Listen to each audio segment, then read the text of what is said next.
एक सांप किसी शिकार का पीछा नहीं कर सकता क्योंकि वो बहुत ज्यादा तेज नहीं चल सकता, और अगर ये बिना हिले अपने शिकार की तरफ बढ़ने की कोशिश करे भी तो ये गलती कर सकता है। ये जल्द ही हिलने को नाकामी से जोड़कर देखने लगता है और सांप ऐसे ही सब्र रखना सीखता है।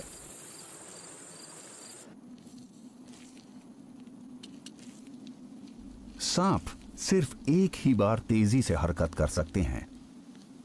अपनी गर्दन को एस के आकार में मोड़कर यह तब हमला करता है जब कोई जीव इसके सामने कुछ सेंटीमीटर की दूरी से गुजरता है। अगर शिकार ज्यादा दूर हो तो सांप को इंतजार करना पड़ता है। रेगिस्तान में छांव और छिपने की कोई जगह न होने की वजह से सूरज इसका वक्त से भी बड़ा दुश्मन बन जाता है। सहारा में किसी सांप को गर्मी से बचने के लिए काफी मुश्किलों का सामना करना पड़ता है। सबसे अच्छा रहता कहीं और चले जाना, और कोई शक नहीं कि इसके रिश्तेदारों की कई प्रजातियां करोड़ों साल पहले ज्यादा नम और ठंडे इलाकों की तरफ चले गए।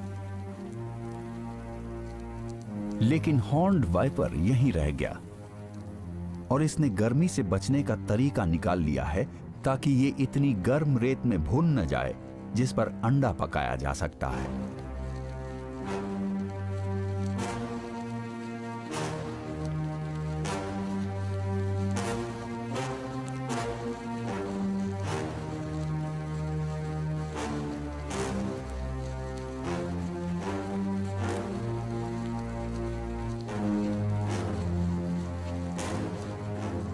ये अपने तापमान को नियंत्रित करने के लिए अपना मुंह नहीं खोल सकता क्योंकि इसकी सलाइवा सूख जाएगी, और यहाँ कहीं पानी भी नहीं है। इसे पसीना नहीं आता क्योंकि इसकी त्वचा में पोर्स नहीं है, और यहाँ कोई छांव भी नहीं है। तो इसके पास इकलौता तरीका है खुद को रेत में ढक लेना।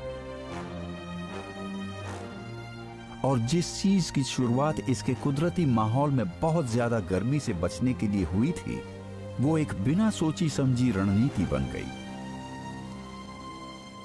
इसकी बदौलत न ये सिर्फ खुद को चिलचिलाती धूप की गर्मी से बचा पाया, बल्कि इसने खुद को उन जीवों की नजरों से भी छिपा लिया जो इस पर हमला कर सकते हैं। और उससे भी जरूरी, अब ये छोटी चूहों से लेकर गेकोस तक का शिकार पहले से कहीं ज्यादा आसानी से कर सकता है।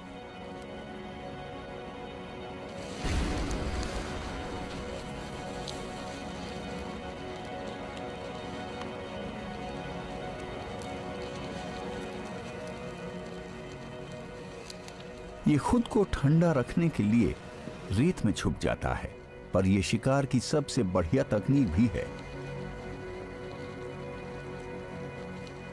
बाकी काम इसका जहर कर देता है। यह अपने शिकार को बाद में ढूंढ लेगा, उसकी मौत के बाद।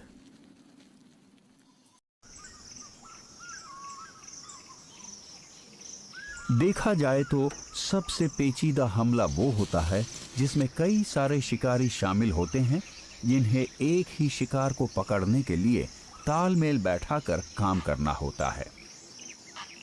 जानवरों की दुनिया में अफ्रीकन वाइल्ड डॉग्स का शिकार करने वाला दल सबसे बड़ा होता है।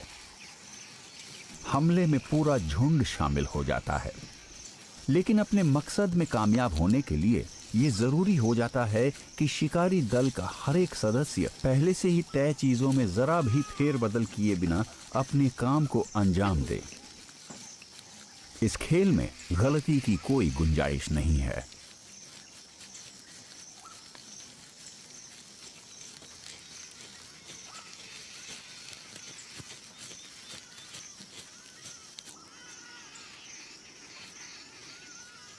पर यह भी सच है कि जब बहुत सारे सदस्य एक ही काम को करने की कोशिश करते हैं तो गलती करने की गुंजाइश भी कई गुना बढ़ जाती है।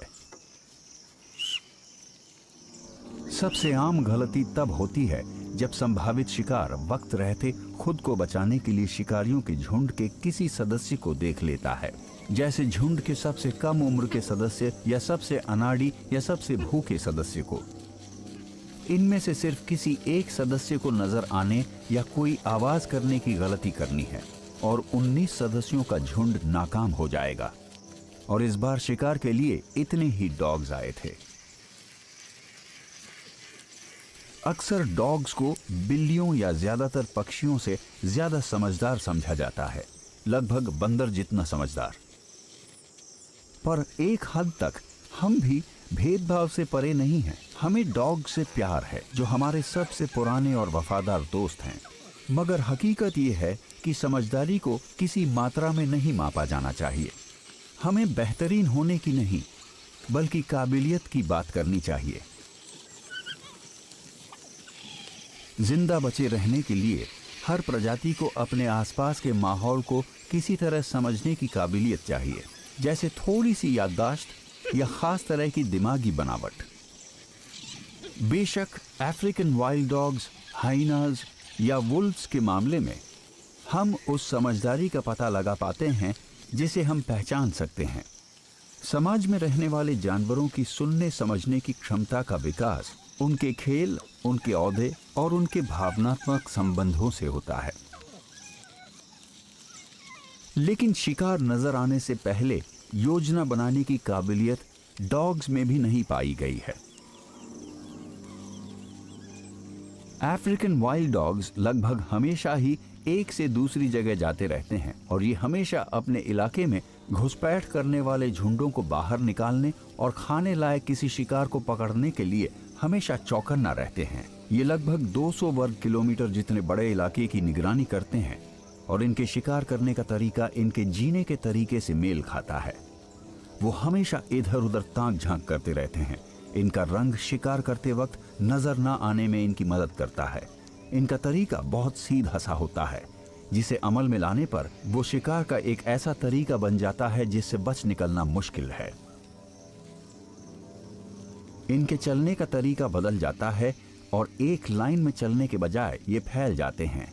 ये ऐसा इसलिए करते हैं ताकि ये मादा लीडर के पीछे पीछे चलते हुए एक साथ रहे। इलाके की खूबियां, शिकार की प्रतिक्रिया और इनका अनुभव बाकी का काम कर देता है। जिस शिकार का पता लीडर अफ्रीकन वाइल्ड डॉग लगाती है, अगर वो इन्हें देखकर भाग ना जाए तो जल्द ही विंड डॉग्स उसे दाईं और बाईं तरफ से घेर लेंगे और शिकार के पास बचने का कोई मौका नहीं होगा। ये अचानक से और मिलिट्री की तरफ फैलकर हमला करने की तकनीक का मिला जुला रूप है।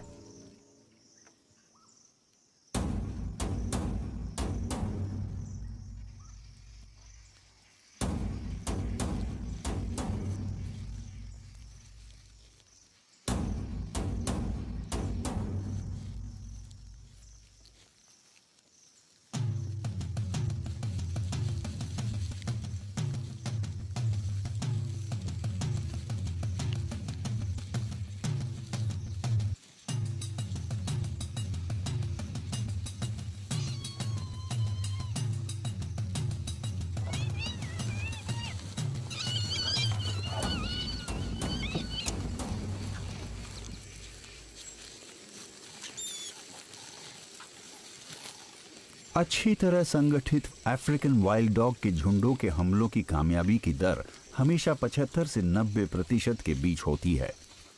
ये भयंकर शिकारी होते हैं जो अपने शिकार को झुंड के किसी सदस्य द्वारा मार दिए जाने से पहले खाना शुरू कर देते हैं।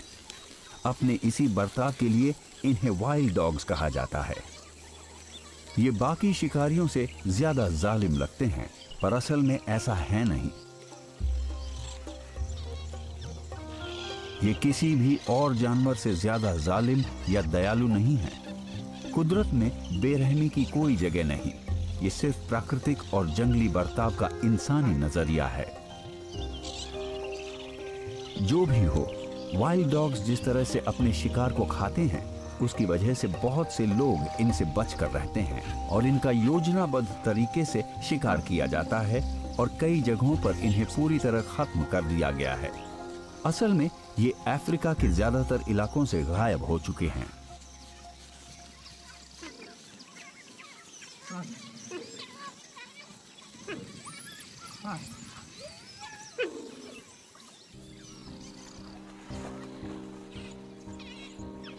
जानवरों को इस तरह देखना जैसे वो भी कभी इंसान थे, हमें वन्य जीवन की हकीकत से अलग करके हमें उलझन में डाल देता है। कुछ लोगों को लगता है कि वो किसी तेंदुए या किसी हाथी से दोस्ती कर सकते हैं। ऐसे भी लोग हैं जो शेर को पालतू बनाकर रखते हैं। ये एक खतरनाक खेल है जो इसे खेलने वालों के नादानी को दिखाता है। एक शिकारी हमेशा शिकारी ही रहता है। यहां तक कि डॉग्स भी अपनी पुरानी फितरत को अंदर दबाए रखते हैं। लेकिन मांसाहारी जीव अपने शिकार से ज्यादा बुरे नहीं होते।